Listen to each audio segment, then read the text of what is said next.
past 2 years, Myanmar has recorded the most deaths and injuries from landmines and explosive remnants of war of any country in the world. In 2024, reported casualties more than doubled from the previous year, in statistics that assuredly undercount the devastation caused by these terrible weapons. Although Myanmar had already seen decades of landmine contamination, since the 2021 coup and subsequent conflict, there's been a sharp increase in the deadly and indiscriminate use of anti-personnel mines, with children and other civilians suffering the consequences. People are being maimed and killed in the course of their daily lives, shattering families and disrupting livelihoods, with a persistent threat that could last generations. Insight Myanmar's in-depth series titled Navigating a Minefield explores the situation on the ground, impacts on survivors and communities, and humanitarian mine action making a difference at the local, national, and international levels.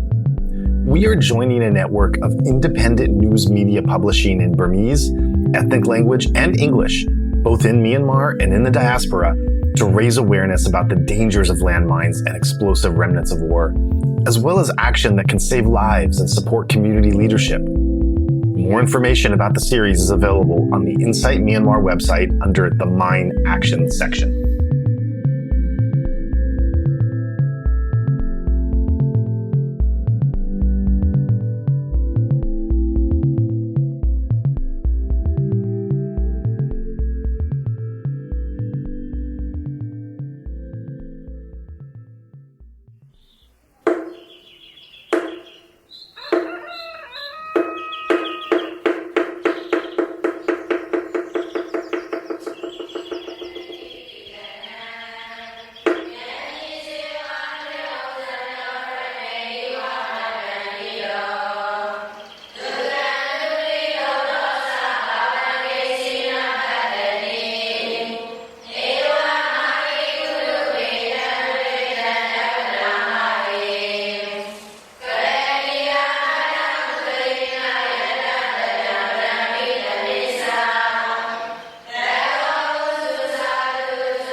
Welcome back. My guest today is Nyein Nyein Thant Aung, and we are going to be discussing landmines again, and by extension also unexploded ordnance, IEDs, and drones, which are all continually a pervasive problem in the conflict. And we are hoping to bring a renewed attention to the danger that landmines pose and the crisis that the country is facing with regards to the danger that lurks around every corner under the floorboards and in the soil itself. Before we get into that, though, thank you very much for joining us. Thank you very much for sharing your expertise. And I want to give you the opportunity to introduce yourself and your background for our audience. Hi, thank you for having me on Inside Myanmar. I am currently doing as a security analyst, covering especially on Southeast Asia and in a broader sense of India Ocean Ring. And I'm focusing on non-state actor and their use of geotechnology in the conflict in this region. Today I'll be focusing on this talk will be focusing on the landmine in Myanmar in a focus, and also bringing some bringing some background from the other cases of this non-state actor use of landmine and the other remotely controlled explosive item in the region. Excellent. And so I want to start with this because you mentioned dual use technologies, and we understand dual use in certain contexts. It's definitely something that came up a few years ago when we were discussing sanctions against jet fuel that the military needs to carry out their bombing operations. And one of the issues we ran into was people saying, well, it's dual use. Jet fuel can also be used for civilian aircraft, and so it's very difficult to sanction it. But I think considering that we're talking about a completely new context, it would be useful if you can walk us through what makes something a dual use technology and how does that impact the topic today. The dual use technology is like not a new thing because actually it's because when we talk about this military and like REM research and R&D development in research and development in military aspect and the military technology, this is not a new thing. It's not the what new or not what new, I would say not what new, what emerging in this time of like 21st century and this time thing and technology with the other aspect of technology is that non-state actor and also especially non-state actors, also terrorist group in the Middle East and the North Africa region has been using like incorporating civilian technology into their battlefield. Mm. And so can you give us an example of that? I would assume that one of the most pressing examples of that would be drones. You can use civilian drones, but you can attach explosives to them. But what sort of examples would we be looking at within the scope of the Myanmar conflict? In the Myanmar conflict, drone is not only for the attacking. It's like the use of drone in Myanmar is the evolving nature of the battlefield. Because like they start using drone start using as a ISR, this reconnaissance and the surveillance purposes, and now they later evolve into like kind of a carrier of weapons and also becoming using as a weaponry, that kind of dropping the bomb and the other dropping this weapon things. So it's like kind of evolving nature in Myanmar. Okay, and I think we will be touching back on those later on the interview, but let's move to the sort of crux of what we want to get through, which is the landmines themselves. Now, we have been fortunate enough in the past to speak on landmines with other experts, but I'm very keen to see the angle that you're bringing to this. So let's start off by just looking at the situation as it exists and as it has existed for the last few years. How are landmines being used in Myanmar? How pervasive is the landmine issue? So when people say the word landmines, many people around the world and also even in Myanmar, they think of as a war relic from the World War II and the Civil War that we had in the past since independence. But something so it is like landmine is something buried in the past, left behind the wars that have already ended. But in Myanmar, like today, landmines are not a historical problem. They are like a living system of control that continues to shape how people move, walk, and survive. So what makes landmines particularly important to talk about now is that they operate quietly. So unlike the airstrike that we have seen in Myanmar, like in the everyday news, they don't appear in a dramatic footage. So they don't require constant supervision, but yet they often have a longer and deeper impact on a civilian life than more visible form of violence. So I want to be clear from the outset that I'm not approaching this topic as a weapon engineer. I'm not here to explain how mines the bit or trigger. So I mostly approach this as an analyst looking at the patterns of violence in internal conflict and how these ordinary people, civilian, experience those patterns on the ground. So in Myanmar, landmines are not simply battlefield tools. They are used to manage territory, restrict the movement, as I mentioned, like how people move, walk, and survive, and also protect infrastructure, and in many cases to influence civilian behavior. So their effectiveness lies not in the numbers of casualties they cause, but in the fear and uncertainty they create.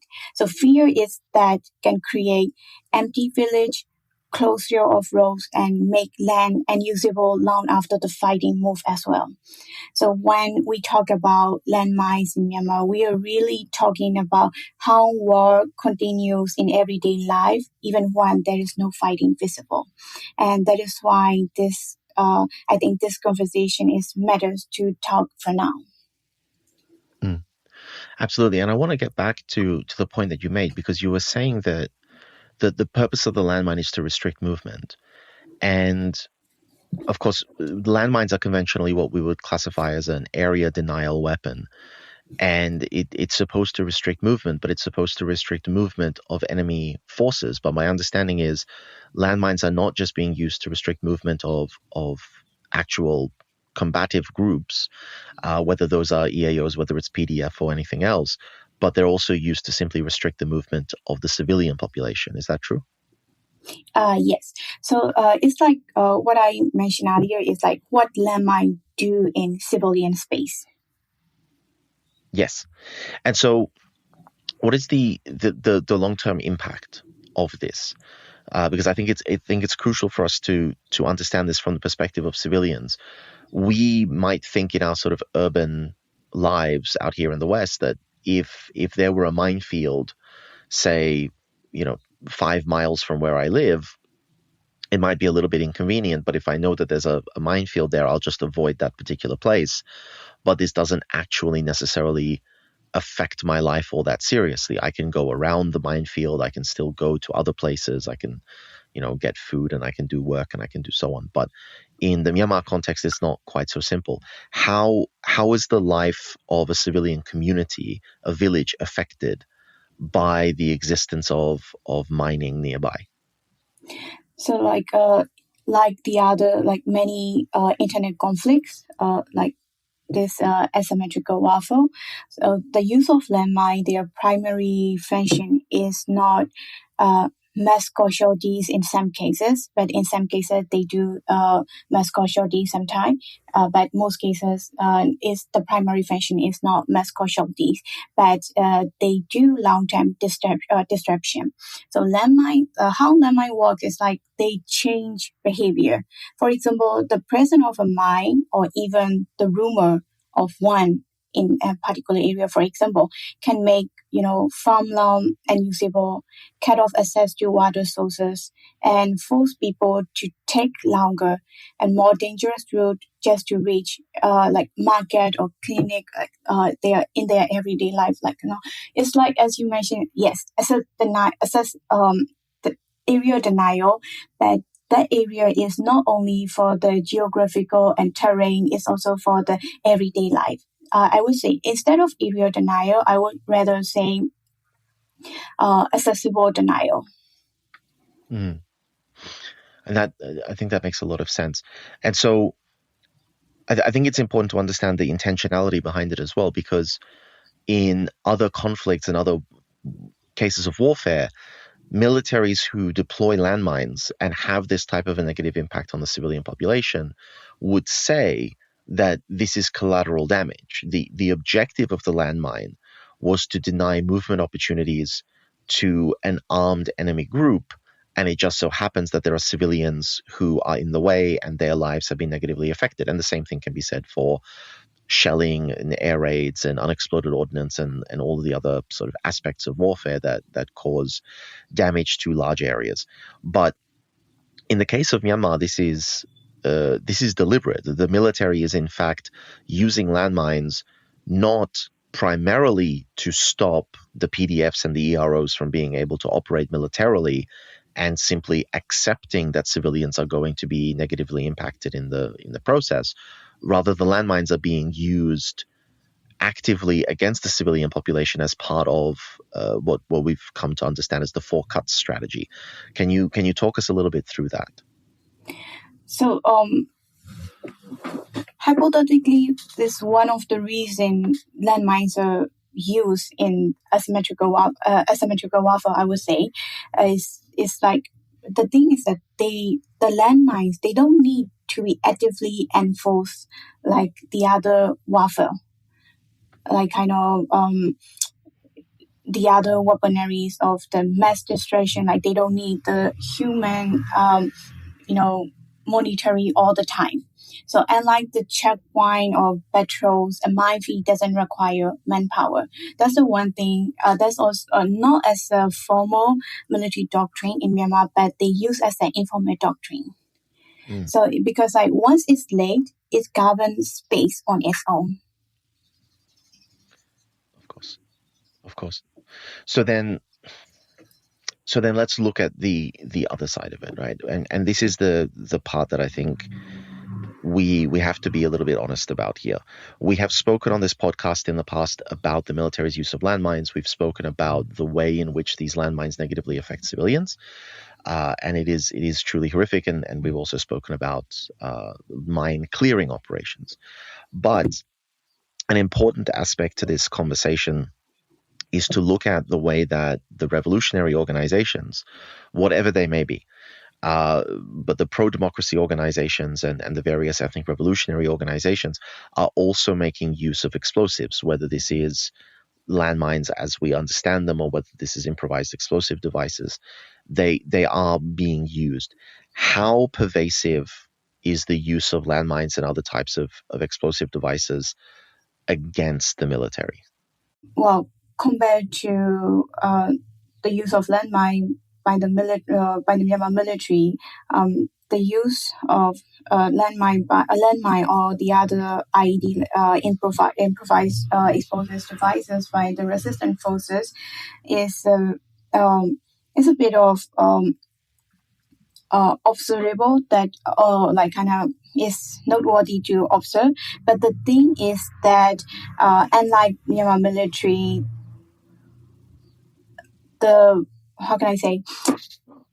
resource they have is very little compared to Myanmar military. So Myanmar military, the devices used in Myanmar military are very conventional weapon, and those used by the resistant forces are unconventional and handmade and very in-house production. Okay, that's interesting. For the conventional weapons and landmine, it's like there are questions about the lifespan of the landmine, and also the ingredient they use. For example, the gunpowder and the other chemical used inside of the landmine for the conventional weapons. It's very hard to observe. I would say not hard, but a bit of challenging to observe what used inside. But for the resistant forces, they're using is locally available sources and resources. So they've been they've been using like handmade. They've been doing handmade things. And of course, like we can say, we cannot guess the lifespan of either conventional landmine or unconventional landmine. But the thing is that the quality of the resources they use inside, the component inside, is incomparable. And I think this is a fascinating thing, because there's a fresh development of completely new designs and completely new styles that are coming into the theater as a result of the lack of availability. And one thing that I noticed did come up is the reuse of landmines. The idea that a landmine can be put in the ground, let's say by the military. And from my understanding, revolutionary groups might not just defuse a military landmine, but they might try to capture that landmine, take that landmine intact, unexploded, and redeploy that landmine against the military, or if possible, diffuse it, take it apart for its various components, and use those to create new devices. What is there truth to this, and if so, exactly what is happening with regards to that? So there is no publicly documented report stating that these resistant forces in Myanmar are not using devices captured from the military. Mm-hmm. And also, there is no such report that they are destroying these devices, the devices and the other weapons seized from their operation. So, so technically speaking, is quite similar to the nature of extending of land mine fee. So like what the other side once the one side use and the other side seizes and reuse again could happen. So then, looking at the industry, we can call it probably an industry at this point that exists domestically, both on the part of the military and on the part of resistance organizations, to create these explosives. Let's put that into more of a global context. In the global context, where are the resources coming from? Who is providing them? How much is being provided? There is a trade here, but there are a lot of questions that come up, particularly when it comes to sanctions and when it comes to international conventions. Landmines have their own convention. They would presumably be a lot of limitations, a lot of restrictions, and a lot of difficulty in providing landmines or the materials necessary to produce landmines to the Myanmar military, and yet it appears to be the case that they are receiving resources or materials from overseas. So what can you tell us about the international movement of these goods, and what does this have to say about the sanctions regime and international conventions on landmines? So this Mine Ban Treaty, Myanmar is not a signatory, or they haven't done any sessions or any commitment to that yet. So when it's come to sanction regime and also arms embargo, the thing is that Myanmar military, as we all know, relies on the other non-sanction imposing countries. Also, like some of the landmine produced from Kapasa are also no. I'm not sure about the license thing, but some some devices they produce has a similar design and copy from the Soviet era. For example, like MM1, MM2, 56, also is a 8AP anti-personnel mine, quite similar to what we had seen in the Cold War, deployed by the Soviet forces. Although my understanding is, just on this point, my understanding is that there is a very, very, very heavy prevalence of the M14, specifically because it is a minimal metal mine, and that makes it very difficult to detect. Is that sort of commensurate with what you found in your research? So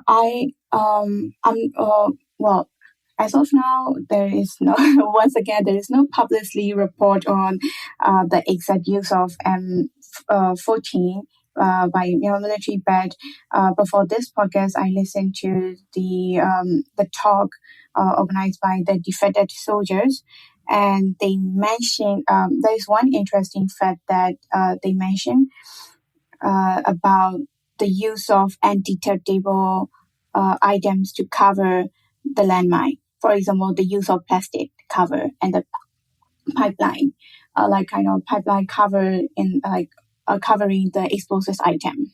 Okay, so I'm just wondering whether you can give us a bit of insight into how all of this is actually done, how the networks are working.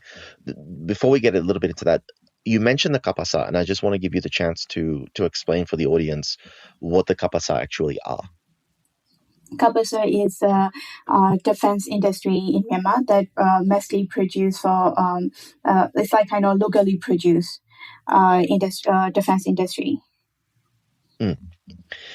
Yeah, and so with this industry, presumably Kapasa would be completely controlled and owned by the military, correct? Yes. Yeah, naturally. And so it's like state-owned. Yeah, exactly. It would have to be. But so is Kapasa affected by the sanctions regime against Myanmar? Is it difficult for them to be able to procure goods? Or, and this is the other complication, coming back to what you mentioned earlier, with regards to dual use, is it the case that the materials that Kapasa need in order to produce their landmines and other types of munitions, the individual materials that they need are themselves dual use and therefore are easy to get them into the country where they can then assemble them into weapons. To my observation, the Kabasu produce small arms and light weapons, including rifles and also landmine and also lately drones. They are not affected by the sanction because they can because resource availability they stay have it, and because some things like for example gunpowder we can get it locally. And also because like we Myanmar no we sorry Myanmar has this kind of mine site mine extraction not apart from the landmine like the necessary like raw material that they say have it locally available. So for the small arms and light weapons, and also lately including drones, some most of the assembles are not affected by the sanction regime. Okay, and yet my understanding is that despite the fact that we have this kapasa, because this is what makes it so interesting, we have the kapasa, and as you say, it is Myanmar's military-industrial complex, and it is owned by the military. They have their in-house manufacturers, and because of the nature of domestic sourcing of goods, because of the nature of dual-use goods, and fundamentally how international trade works, Kapasa is not even affected all that unduly, as you say, by the sanctions regime. And yet, my understanding is that what you have found is that a lot of the production of these improvised explosive devices and mines is actually being done locally and is not centralized within Kapasa. The military is not entirely dependent on Kapasa producing these explosives and sending them out to soldiers. In a lot of cases, soldiers have local production in one form or another to get the explosives, to get the devices that they need. Is that an accurate representation of your findings? Well, to some extent, yes, because of this, as I mentioned, this locally available resources, and also this in-house production apart from Kabasa, they could do some. The Myanmar military could do similar way that the resistant forces are doing. For example, like gathering gunpowder and also getting the cover for the gunpowder to assemble mine. It's like kind of handmade, but they have this kind of locally network assemble things. And yet, I'm still sort of trying to understand why they would be doing this, because I mean, working with explosives in general is dangerous. It just is, and it requires expertise, and even then, you want specialized facilities, you want special storage. It would seem to me that they would want to have the production of these types of particularly dangerous and volatile things being handled by a professional industry. And yet you're saying that there is, although you say limited, that there is this practice of even the military themselves going out and saying, whatever, I'll just get gunpowder, I'll get plastic covers, I'll put something together and it will explode and it will work. But there must be inherent danger to that. There must be an inherent degree of unreliability in what you're producing if you're producing them, handmade and in-house as you describe it. Why would they not want to rely more heavily on what I would assume is a much more professional, much more industrial, and a much more reliable weapons manufacturing industry? That's a good question. So the things what I said is that yes, they do have a lot of mass-produced conventional landmine.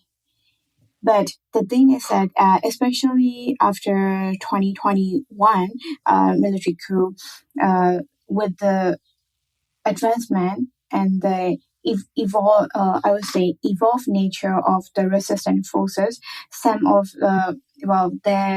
there was a time that we questioned the capacity of Myanmar military, especially in their logistic line.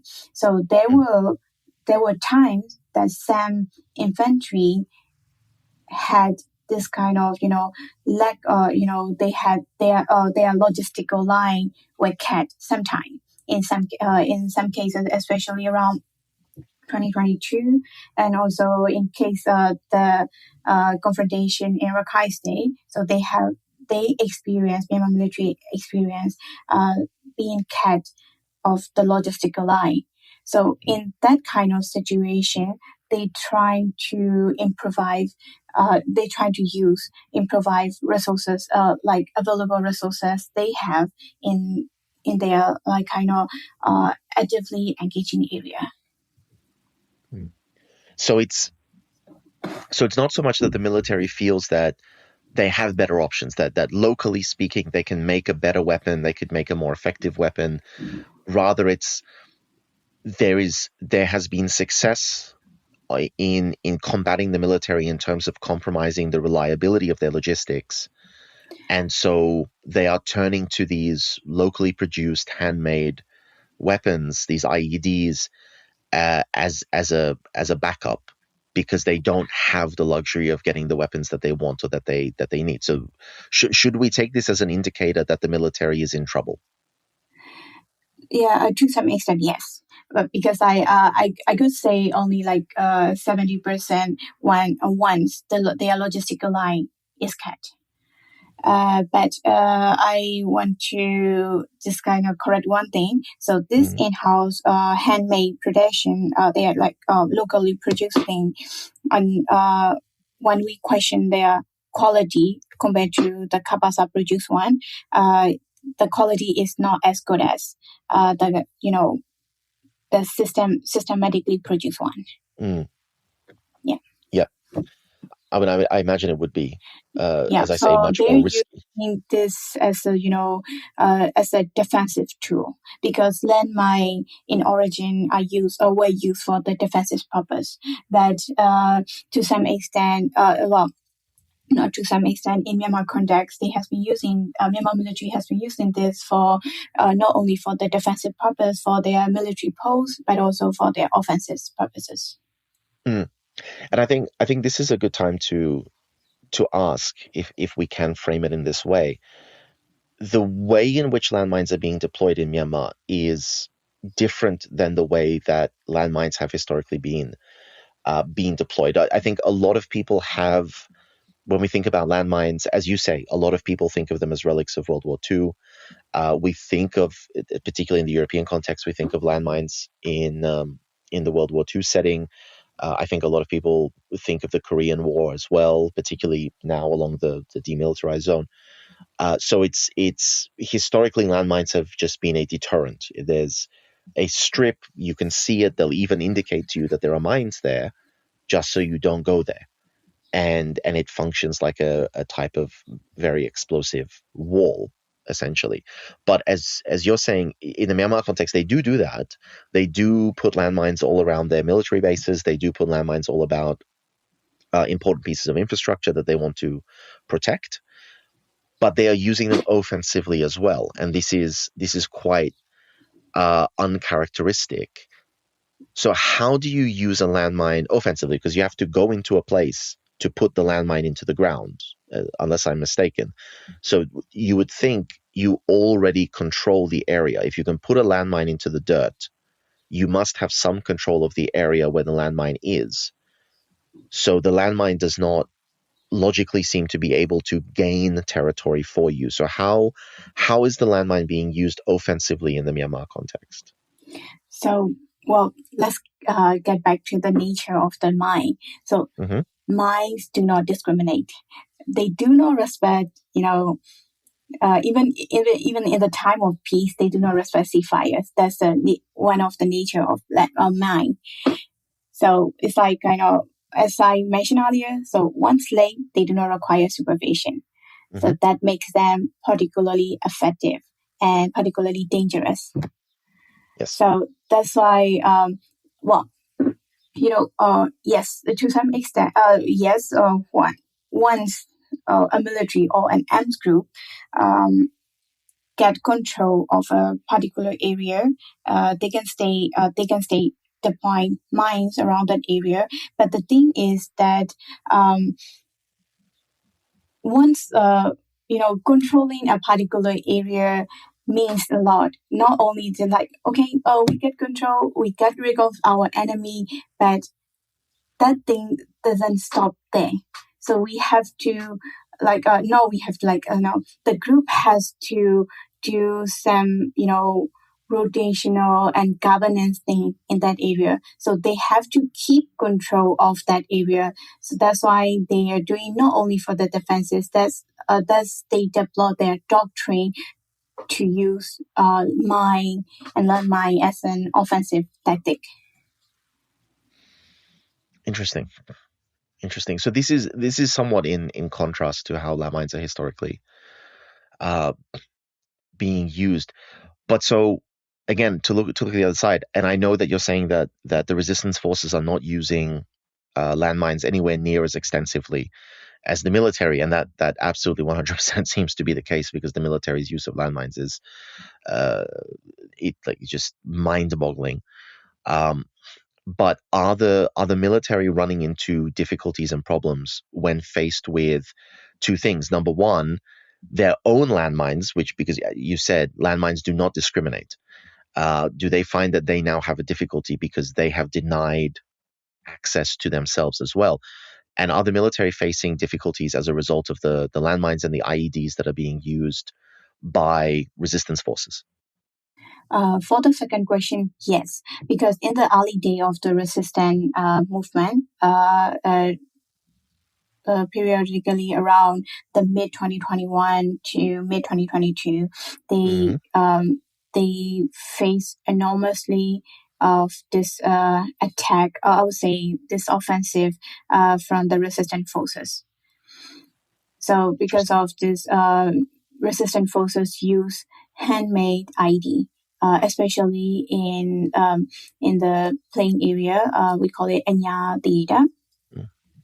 Yeah, and also, most of this challenges face Myanmar military face by the use of IED from the resistant forces happen mostly in Enya area. Really? Is there a particular reason for that? Because first thing, gunpowder, the chemical thing is available in Enya, especially in Sagai and Magui region. Because I don't want to point out where this resource came from, but you can look at on the map what kind of projects are operating there. So the basis necessary like gunpowder, the basis explosive thing is available in that region for to have a handmade and locally produced IED.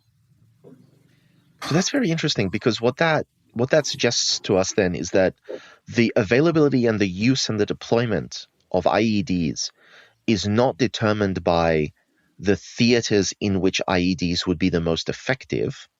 It is determined by the theaters in which IEDs are the most available, or rather in which the explosives for IEDs are the most available. So is that the main limiting factor? They're not using them in Anya because they're particularly effective there. They're just using it because they're able to produce them at all. Yes, that's correct. Because we have I have seen some evidence that available online that some infantry forces from the Myanmar military also copy the tactic used by the resistance forces. Back in 2022. So what tactic are we talking about here that they take from the resistance forces? So it's like, how to like kind of producing and assembling with this locally available resources, as I mentioned before. Oh, okay. So that's how, that's like, let's get back to your previous question. That's how they assemble and get the resources. Okay. Okay, so basically what you're saying is the military did not have, before the resistance forces were forced to come up with their own production of IEDs, the military did not have a way to do that locally. That was not part of their operational plan ever. No, because that I would say like they were not aware of that before. But like, as well, that's also that's hypothetically is like the nature of military technology in a big word say. So when it comes to this R&D, research and development in technology, it's say like one, when there is one group used and then the other group see it and definitely copy it. So that's how R&D work, basically. Fair enough. I mean it's kind of an interesting situation to be in, that the military have to learn how to adapt to the conditions of warfare from the revolutionary organizations who in a lot of cases did not exist prior to the coup, and have come up with new ideas in the last 5 years. So that's quite an interesting one there. Anyway, but so let's also expand this conversation now, because we were talking about landmines and we're talking about IEDs, and the idea here, what combines landmines and IEDs is that landmines and IEDs are purposefully used. They are deliberately placed into specific areas, and they have this access denial aspect to them, as you put it. But let's also talk about UXOs, unexploded ordnance. So things that were supposed to explode and didn't, but could explode at any time if someone touches them or steps on them or drives over them, or even if they just suddenly decide to explode, as they sometimes do. These are not being intentionally used. They're not being intentionally placed in the ground. But I would imagine that UXO has the same effect as a landmine does in denying access to certain important areas for both civilian and military use. Can you talk us through the situation of unexploded ordnance in Myanmar? How expansive is it, and the impact that it has on the civilians? So this UXO including UXO also include unexploded or not yet activated landmines. So the thing is that they both have the same nature, is their hidden character. So nobody know where exactly those things are. So the other day I saw that in the news that an exploded this bomb. It's just a grenade, is also was carried by a kid in northern Shan State, and they played with it and exploded and resulted in the casualties of I think 3 children. So that's kind of sad news happened. I think although it is underreported, it's happened. I think if not every day, but it's happened like kind of in a periodical nature. So the first thing is that it's a hidden character, and also the thing is that we also made a joke. Well, it is not a joke at all, but we have it like kind of to light our mind and also thinking why monitoring this kind of weapons and the sad news that when we talk about the security policy as a whole, we always talk about, how do we know what we know? And we're trying to know unknown things.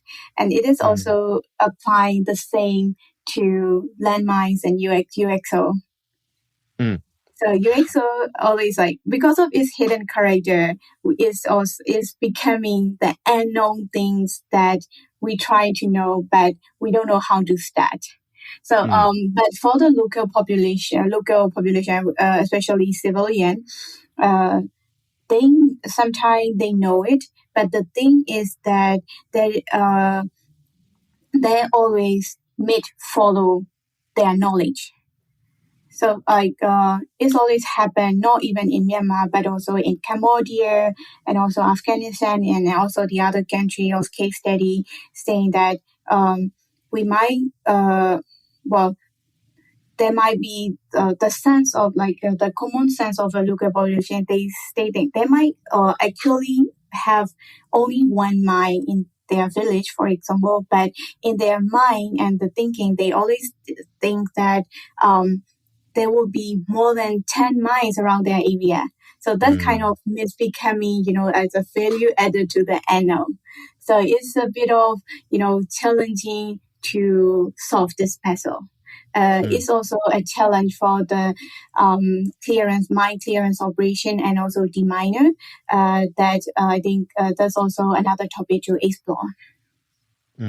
Absolutely. And I think on this point in particular, I want to emphasize this one because in theory, the way that landmines are supposed to be deployed is that the military that deploys the landmine is supposed to track very carefully how many landmines they put and exactly where they put those landmines, so that for the purposes of demining, when the conflict has ended, they are able to hand that information over to a demining party, or even just use that information themselves to do the demining operation. And as you say, the fact that the military is not tracking where they put their mines, how many mines they use, when they were laid, any of this information, it means that we can never know if we have all of the landmines. It's never going to be possible to know that because it was not recorded. And that fear that you mentioned, that if one landmine was found in the village, people will assume that there are 10. That's very reasonable and very understandable, given the fact that the military does not keep this information. Even if they did keep this information, they certainly would not publish this information. And it makes it phenomenally difficult. And as I say, we had the privilege of speaking to a deminer on this some time ago, and just the insurmountable nature of the work is very upsetting. But nonetheless, let's move forward then to other aspects of the conflict that are coming out, the emerging technologies, and I want to start with drones on this one. How are drones being used? Because we have the very large drones. We know that there are very large drones, professional drones that are being used by militaries. We know that the Burmese military bought drones from China.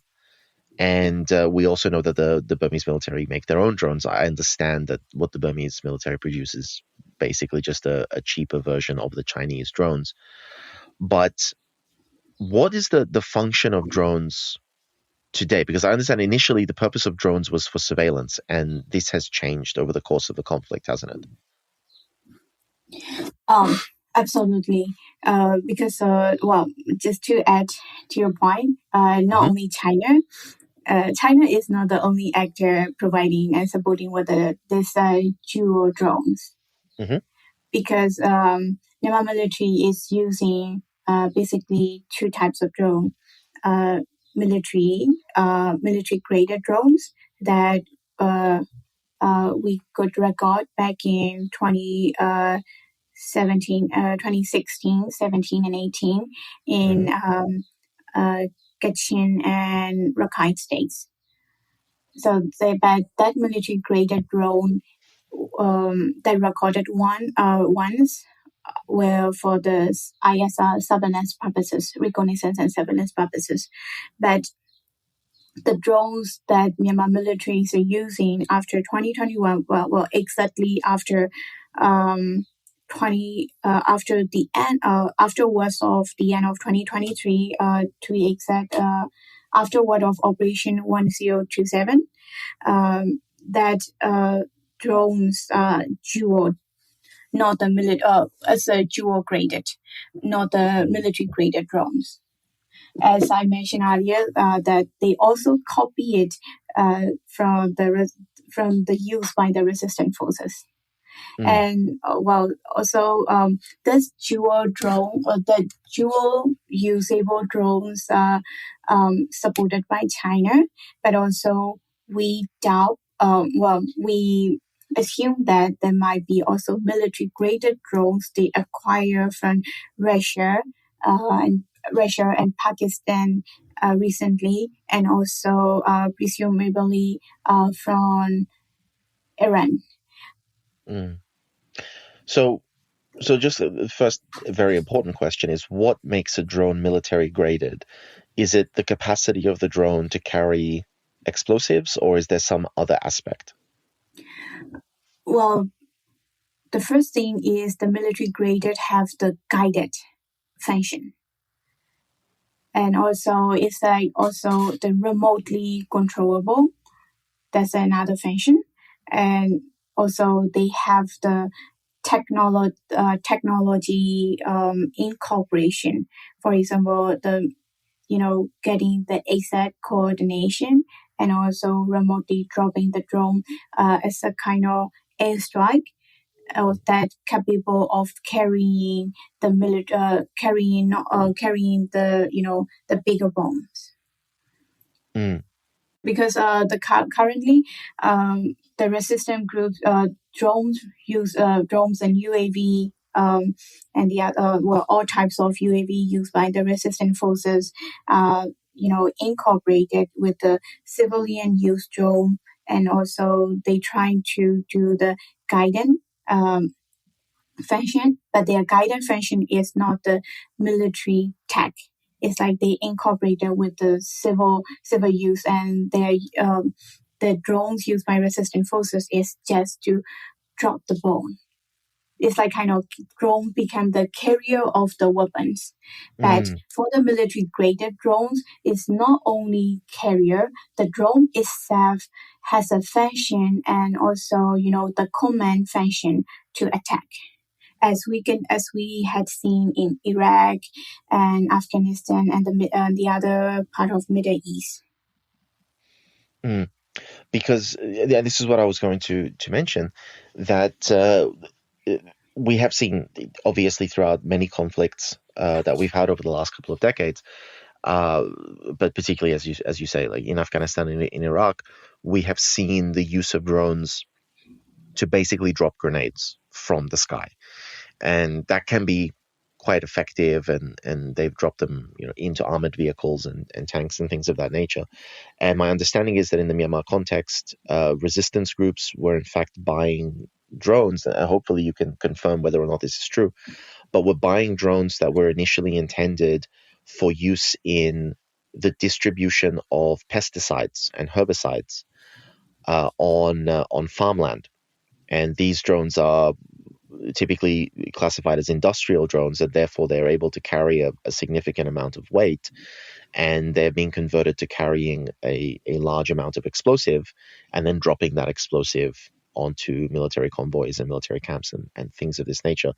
So I wonder if you can speak on that particular phenomenon first. Is that actually something that is happening, whether among the military or the resistance forces or both, that people are buying large industrial type of drones, similar to the 4 propeller drones that we could buy here in a hobby store, just much larger, and using it to drop explosive devices onto targets? So that phenomena happened since the end of 2021, and we have seen a lot from that time till now. So it continues on. Yeah, it still continue. Still happening. Okay. There is a funny observation that because acquiring drones becomes a decentralized pattern among this military structure, because as you know, the military complex, when it comes to defense industrial complex, is very rigid and centralized. But after 2021, since 2021, this nature also changed even within Myanmar military. So there's one of my sources once mentioned that they they got the information from the military side that some infantry, this kind of regiment had the permission to acquire drones by themselves, like kind of fundraising. They do by themselves, getting the source, just do it by themselves. They got the permission. Okay. So this is becoming so like decentralized. And the funny story is that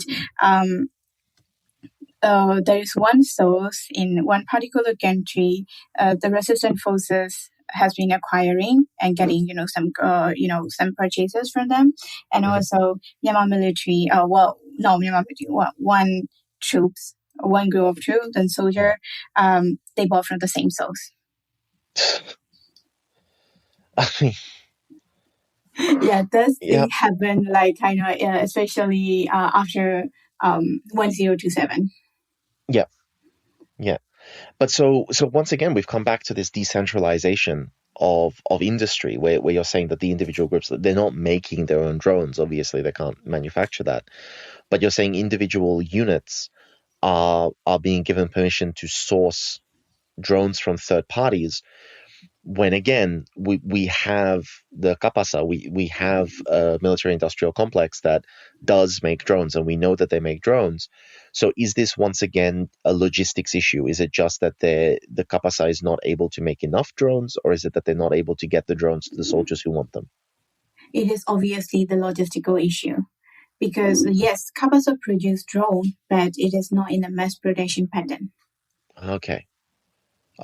So Kapasa drones, they're not creating as many drones as they could create, for example, landmines. It's like I would say they could not fulfill the demand. Interesting. So they have nowhere to go but third-party commercial retailers. Interesting. And are individual units of the military, to your knowledge, reaching out to foreign governments? Because you mentioned China, you mentioned Russia, you mentioned Iran. Would those types of purchases be handled by Kapasa or handled by the general staff of the military, or would individual units be reaching out to these countries to buy drones from them? I want to clear one thing. So those individual units from Myanmar military side do not contact directly to the other government. So they contact to the factory directly or industry directly. But after Nyein visit to Yunnan in late 2024, late 2024, and also the other SAC Honda leader visited China between 2023 and 2025. They started talking officially with the other government, but not with the central government. So they just like contact. They make contact and some contract with this. I would say provincials and the local government. Interesting. It's very interesting. And so let's look exactly at how the drones are being used, because you're saying that there's been this emphasis on drones as a delivery mechanism for explosives since 2021, but it is also my understanding that the military especially have been very heavily using drones as a way of monitoring movement and basically carrying out surveillance on areas of operations. Is there any other way in which the drones are being used in Myanmar? Is there anything beyond just delivering an explosive or providing surveillance over an area?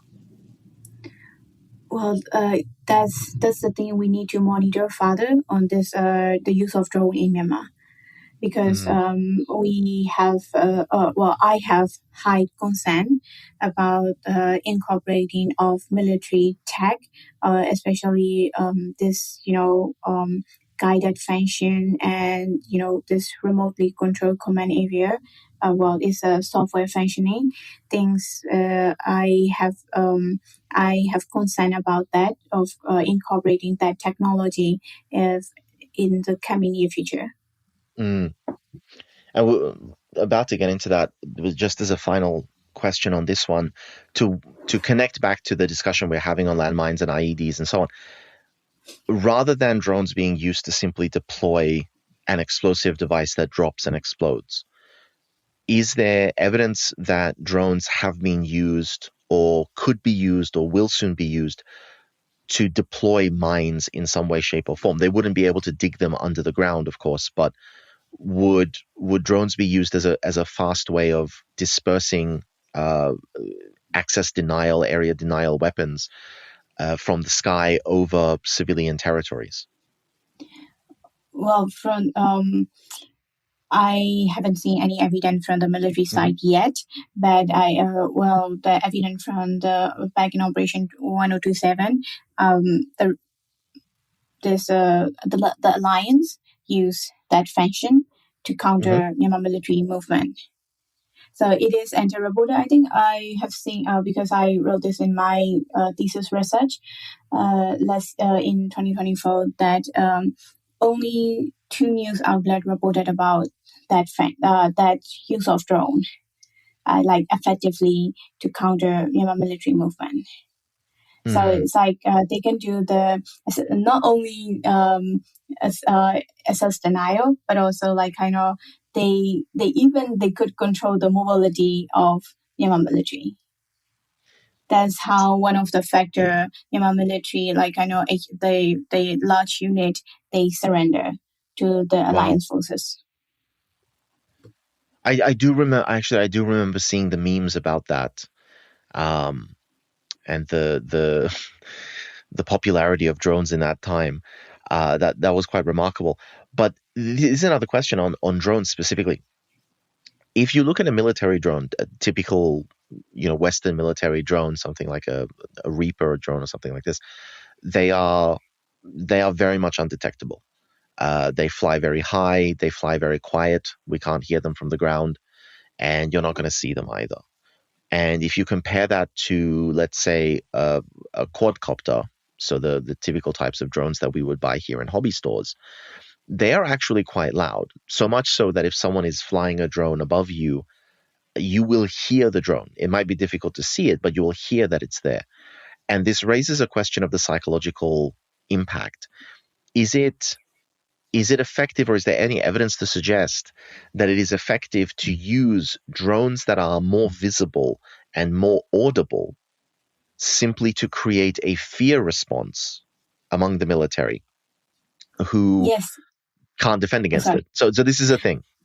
Yeah, it is because that's why Myanmar military was, there was a time, but they stay afraid of drones used by the resistance forces, because they knew this thing flying, and they don't know how to counter the expert shooting randomly. Wow. So okay, so this leads us very neatly onto the other thing, which is the other emergent technologies. One of the emergent technologies that we've seen over the last, I would say, 10 years, both in military and civilian use, is weapons that are specifically designed to disrupt drones. And for example, we've seen in the Ukrainian theater a lot of what we call suicide drones that are just designed to fly into a target and explode.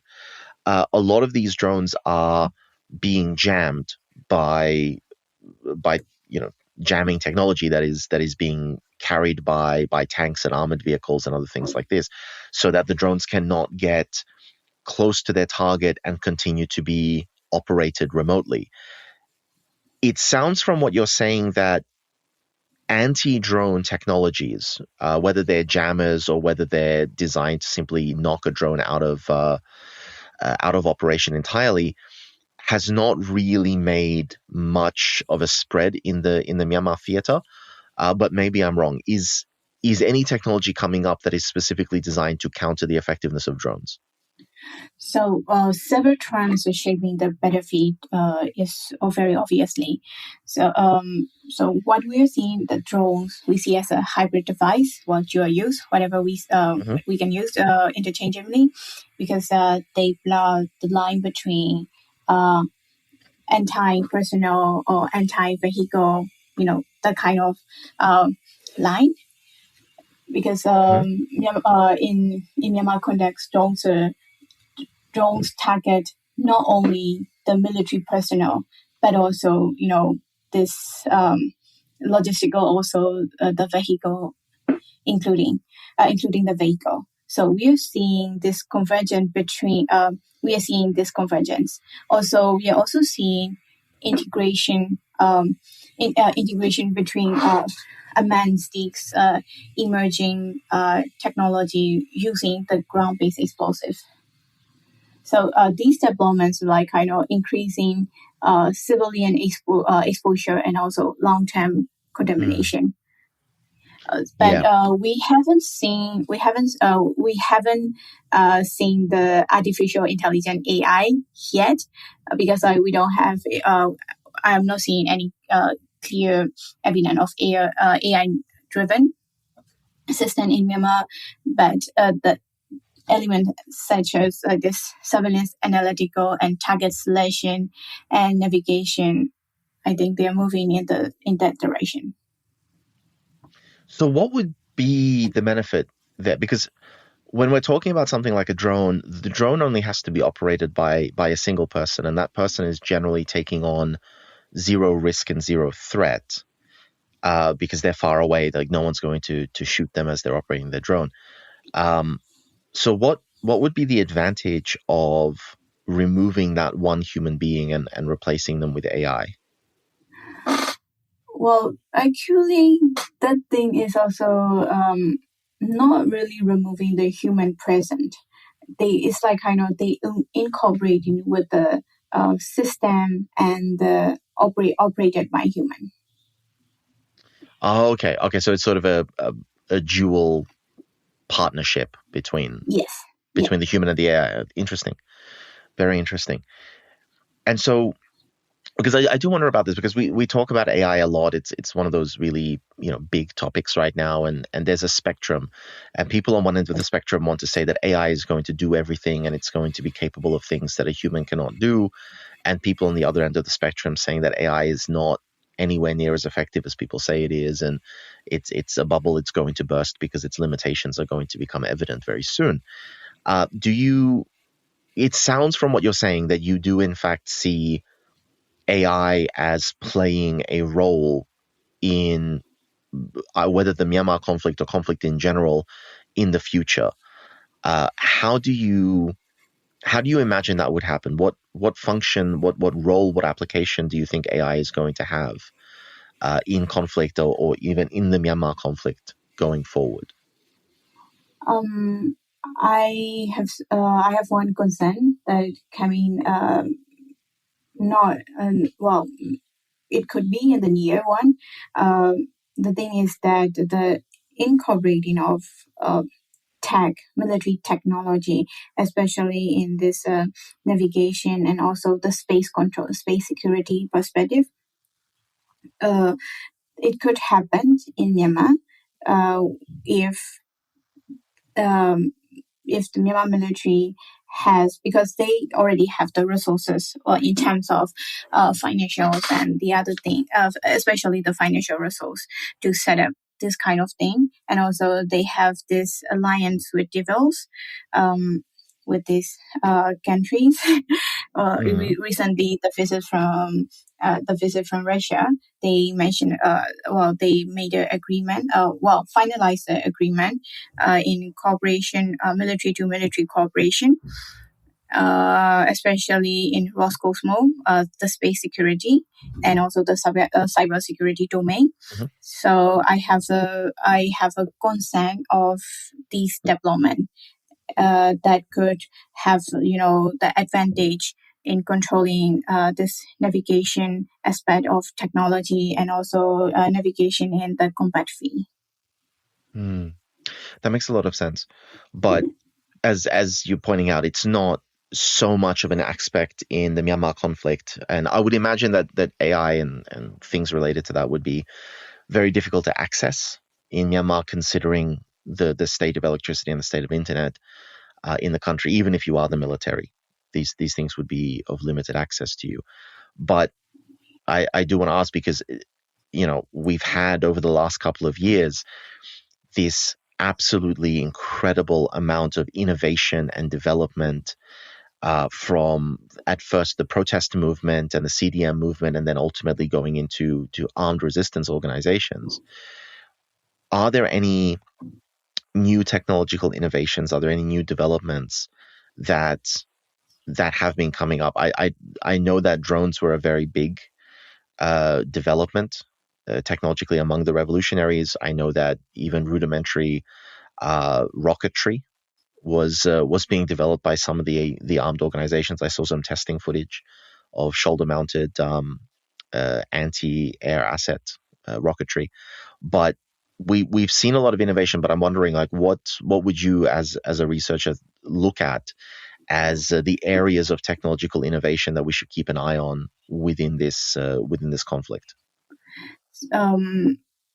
For me, I am looking into the developments in the communication and the satellite, because as learning from the use of drone in Myanmar, we can see that, and also seeing the airstrike by offended by airstrike by the Myanmar military, is that the one who controls the space is it will be also a determiner in the coming years, I suppose. So the technology, incorporating the technology or advancing the technology into the space, Myanmar airspace, or the space above. Yeah. The space above would be the things that we need to observe.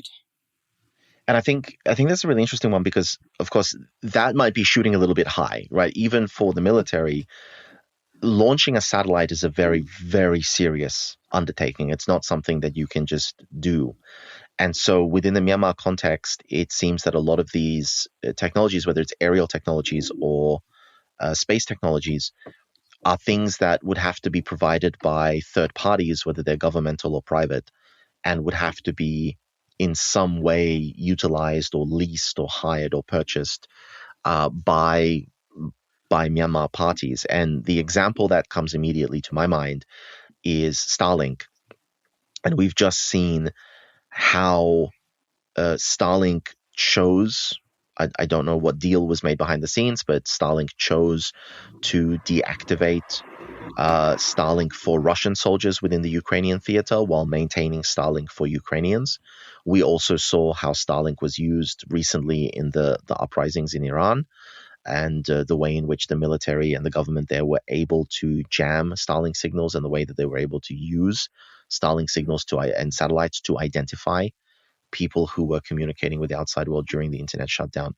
And I know that Starlink has played a relatively significant part in the conflict in Myanmar, giving the opportunity to communicate with the outside world to a lot of parties who are otherwise cut off from electricity and internet. I wonder if you can talk about the significance of this type of technology and the communication technology in general, especially as the military tries to completely cut off revolutionary organizations and resistance groups from access to the internet and access to telecommunications networks and access to electricity. Yeah, thank you for the brilliant question. That's what I want to mention when I mention about this space path, the space security. So when we talk about the space security, it's not only for the satellite. Satellite is not only the imaginary. It's all about the satellites. We have the control over the communication. As we also mentioned that yes, there is a communication and also the information control. And what do you mean exactly by information control? There is the ability of the military to limit what comes out? No, it's like who will have more information. Yeah. So like in the conflict, in the wartime, not only the international conflict or intrastate conflict, but also the civil war, intrastate asymmetric conflict, whatever they name it. Mm-hmm. Well, as we all know, even in not only in the this kind of security traditional security things, but also in the business and every domain. Whoever owns the information, the quality information has a position, maybe like that can lead to a winning one. Mm-hmm. So when we in the security as a security analyst, we always consider the information in the first place. So the information quality, it should be the quality one. For the quality one, we need the technology assistant. So Okay. it's like once we have like to control the information domain or to get the information domain accessible, it's like we need to communicate with the other. It's like kind of the cycle things that connect every dot. So as when I mentioned earlier about this space security and the space cooperation, the Myanmar military has recently finalized with Russia is becoming a concern in my study area, because satellites not only provide imagery, they actually provide information like coordinate point for the military domain. And also from the satellite, they can have to some extent the control power for the communication channel. Because in Myanmar currently, the TV broadcasting and that's kind of communication channel, was supported or assisted by China. But when there is another actor coming into this space field, there will be it is a bit of it is not a bit of it is becoming a concern. So I want you to go back a little bit there, because you said that the telecommunications was being facilitated or assisted by China. I wonder if you can explain a little bit more exactly what you mean there. So for the like to do the psychological warfare, Myanmar military has control of this broadcasting. Yes. As you know, let's get back to like 10 years or 20 years ago. When I was younger, we were not allowed to listen to BBC and IFA and the other stuff. And also they have a complete control over the broadcasting business, broadcasting domain. Because MRTV and Yawadi, they have it. And also, not only that, they have a complete control over the telecommunication, like telephone and the internet. And till now, they still have the control. Not if not completely, but they have like kind of 80% of the control. The assistant or with the foreign assistant. And also, as we have seen in the news that Myanmar military, the Honda SAC is building the firewall with the support or with the Chinese support. So that's also this enormous assistant, foreign assistant and support is also like kind of indicator that we need to monitor. But so you say having another actor in that space is a possibility. Do you see having another actor in that space as being a good thing to counterbalance the very one-sided domination by China and the military, or do you see this as a negative thing if there are other actors in this communication space? I don't think Beijing would see as a add-on competitor.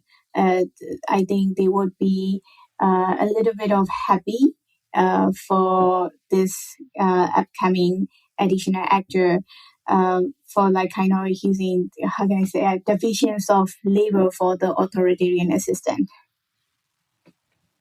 Interesting. Very interesting. So take it more broadly.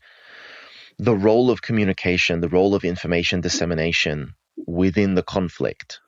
Do you feel that control of information and control of lines of communication is something that is as effective as the ability to produce and deploy conventional weapons? Or is this a secondary concern compared to establishing local armaments production industry? That's a good question. Well, for me individually, I don't I do not do ranking of this concern. So like Mhm. I know it's like every concern is at the same level that we need to we need to have a like kind of bad eye view for this kind of concern. Yeah. Okay, that makes a lot of sense. That makes a lot of sense. So to, sort of bringing us all back and full circle from our discussion that sort of began with landmines. Now, as we are discussing these emergent technologies, I am curious how that relates all the way back to our original topic. So when we're talking about these IEDs and we're talking about these landmines and we're talking about the UXO, as you said, the revolutionary organizations have developed new technologies and new methodologies and new productions, and the military have started copying those methodologies and those productions. One particular innovation that I was made aware of some time ago is the use of landmines, which are battery operated and are theoretically designed to have a limited lifespan, because in theory, when the battery dies, the landmine will not activate when someone steps on it, rendering the landmine not safe but less dangerous. Now, we did have a demining expert on, and I raised this question, and he said that he would not consider that to be safe because batteries are intrinsically unreliable, and because explosives in the ground are still explosives in the ground and they can still kill people. But that is an example of an innovation that I'm aware of, that has sort of changed the way in which landmines can operate in the long term. But I'm wondering, bringing it back to landmines and unexploded ordnance, are there any other types of innovations that have made the landmines work differently, operate differently within the Myanmar context since the outbreak of the coup, that we would not have seen in the conflicts over the preceding 60 years? Well, how can I say? It's like I know not a well. Every development in Myanmar is not a new phenomenon to me, to my observation. So the thing is like most of the AMS group, they invented or like kind of deployed it like to the phenomenon of to the nature of learning by doing and doing by learning that thing. Are there any changes that have happened since the outbreak of the coup with regards to the way IEDs are being designed and used, other than what we've discussed? Okay, in terms of design and use, it is not a new phenomenon at all. But No. Okay. for Myanmar context, is compared with the global context, it's not a new phenomenon. But in Myanmar context, I always say every development in Myanmar is in an evolutionary way. So they evolve. Okay. They do it by evolving, by learning by doing, and doing by learning things. That makes sense. So it's small steps, small iterations on old ideas, and slowly changing them over time. Of course. And also one thing that I haven't covered throughout our conversation is the transfer of technology. So they do like kind of the groups transfer technology, by official way or in an alliance way, but also they copy it from the learning of like kind of being attacked or or being experienced or being getting involved in this process.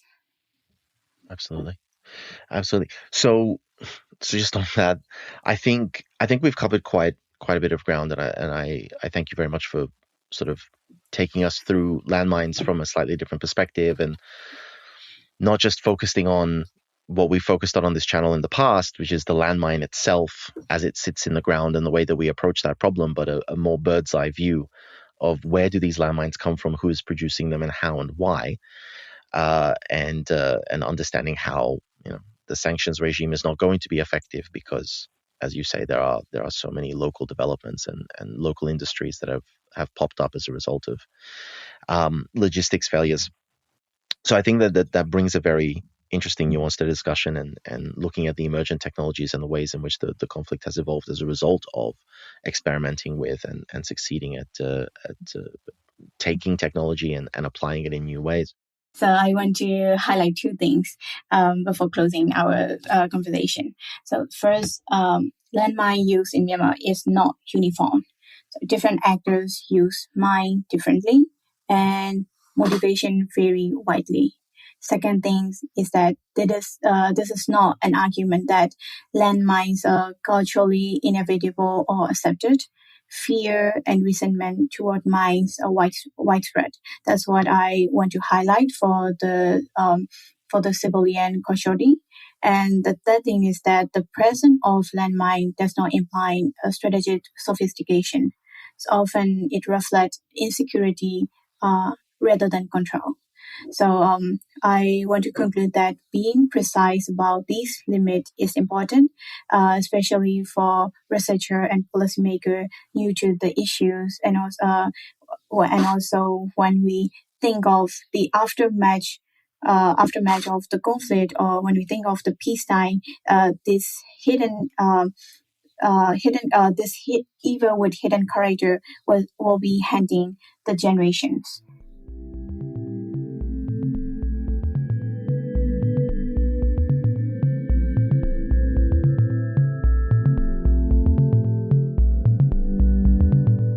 Thank you for listening to this episode of Inside Myanmar Podcast. We hope you liked what you heard today. And if so, you might be interested to know that over the years, we've built an extensive archive that now numbers in the hundreds of episodes, all of which are freely available to anyone who wants to listen. Our latest estimate is that it contains well over 360 hours of interesting, thought-provoking, even inspiring content. That's 15 days of continuous listening for those willing to forego sleep and want to go from episode number 1 until the one you just heard. In other words, there's a lot there. These past interviews, they capture the stories, struggles, and triumphs of Myanmar's people, along with the insights of foreign allies and observers who've played a role in navigating these critical moments. There are also more than a few discussions covering spiritual journeys thrown in as well. Together, our archive forms a rich tapestry of perspectives documenting pivotal points in the country's history and offering a deeper understanding of its complexities. However, producing episodes and maintaining this archive takes a significant investment of time and resources, and we rely on the support of listeners like you to keep it accessible.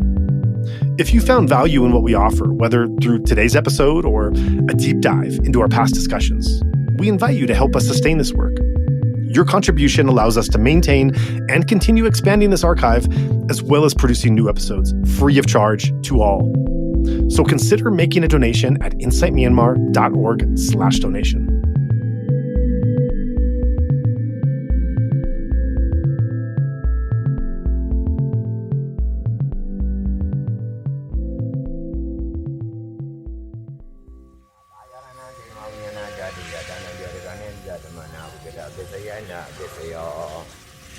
What about Yarananga Unyana, Daduya, Danambi Ganesa, Wigara, Besayana, Besayo?